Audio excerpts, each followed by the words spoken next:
me. Came he not home tonight? Not to his father's. I spoke with his man. Why, that same pale, hard-hearted wench, that Rosaline, torments him, so that he will sure run mad. Tybalt, the kinsman to old Capulet, sent a letter to his father's house. A challenge on my life. Romeo will answer it. Any man that can write may answer a letter.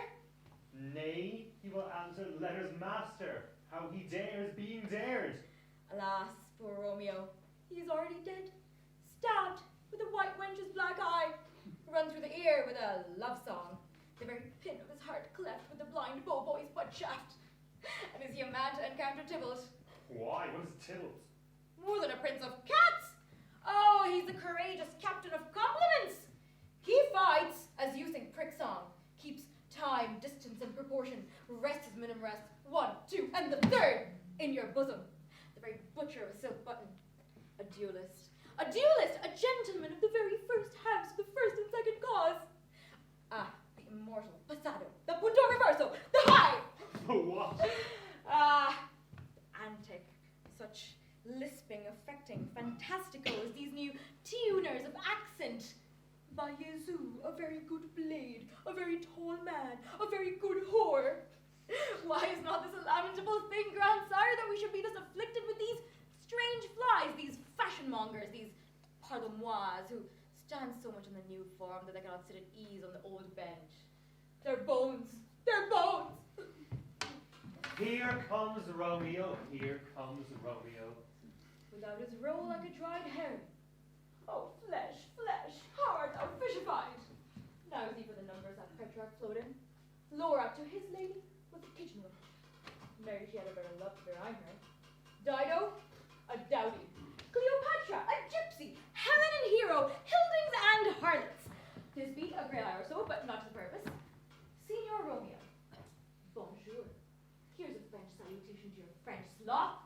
You gave us a counterfeit fairly last night. Good morning to you both. What counterfeit did I give you? The slip, sir, the slip. Can you not conceive? Pardon. Good Mercutio, my business was great, and in such cases mine a man may strain courtesy.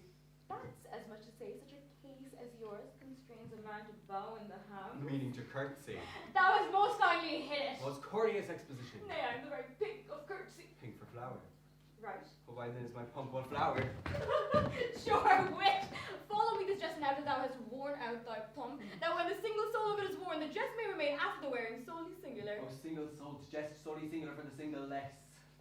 Come between us, good Benvolio, my wits faint. Wits and spurs are all crime match. Nay, if our wits run the wild goose chase, I'm done. For thou hast more of the wild goose in one of thy wits than I'm sure I have in my whole 5. Was I with you there for the goose? Thou wast never with me for anything when thou wast not there for the goose. I will bite thee by the ear for that jest. Nay, good goose, bite not. Thy wit is very bitter sweeting. It's a most sharp sauce. Is not then well served into a sweet goose? Oh, here's a bit of Chevril that stretches from an inch narrow to an ell broad. I stretch it out for that word broad, which added to the goose, proves thee far and wide a broad goose. Oh, why is not this better now than groaning for love? Now art thou sociable. Now art thou Romeo. Now art thou what thou art by art as well as by nature. For this dribbling love is like a great natural that runs lolling up and down to hide as bobble in a hole. Stop there, stop there. Thou desirest me to stop in my tail against the hair. Thou would else have made thy tail large.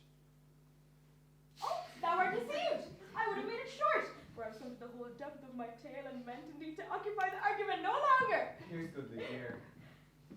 A sail, a sail! God ye good morrow, gentlemen. God ye good day, fair gentle woman. Is it good day? 'Tis no less, I tell you, for the body hand of the dial is now upon the prick of noon. Out upon you, what marry you? One gentlewoman that God had made himself to mar. Oh, that says well. God would save himself to mar, quoth I. Oh. Gentlemen, can any of you tell me where I may find young Romeo?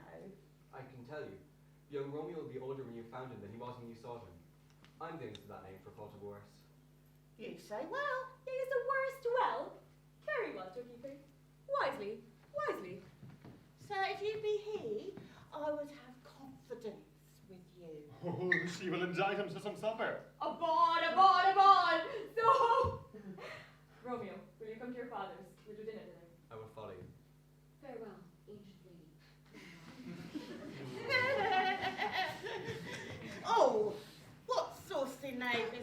so full of his ropery. A gentleman, nurse, that loves to hear himself talk. Will speak more in a minute than he will stand you in a month. Oh, and he was to talk against me, I'll take him down.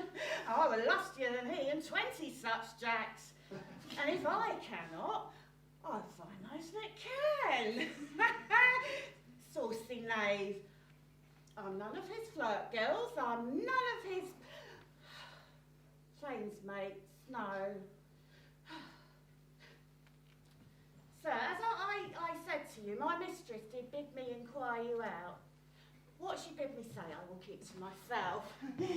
But first, let me say, should you lead her into a fool's paradise, as they say, it will evade grace kind behaviour, as they say, for the lady is but young. So if you should deal double with her, or 'twere an ill thing to put on any gentlewoman, and very weak dealing. Nurse, commend me to thy lady and mistress. I protest unto thee. You hardy faith, I will. Oh Lord, she'll be a happy woman. What wilt thou tell her, nurse? Thou dost not mark me. I will tell her that thou dost protest, which to me is a gentlemanlike offer. Bid her devise some means to come to shrift this afternoon. There she shall at Friar Laurence's cell be shrived and married. Here's for thy pains. Oh, no, sir, not a penny. Go to, I say you shall.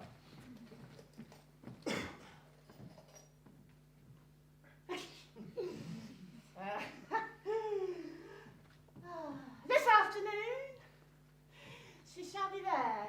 Oh, and stay, good nurse, behind the abbey wall.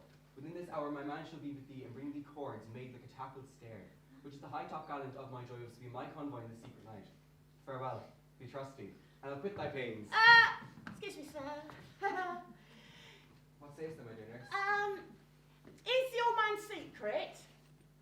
Did you near say that two can keep counsel putting one away? I warrant thee, my man's as true as steel. Oh, well, my lady, she is the sweetest thing. Why, when she was a prating little thing, oh, there is a gentleman in town, one Paris, who would fain lay life aboard, but she would as lief see him as a toad, a very toad. I do anger her sometimes and tell her that Paris is the proper gentleman. Oh, but when I do, her face is as white as any clout in the versal world. Commend me to thy lady.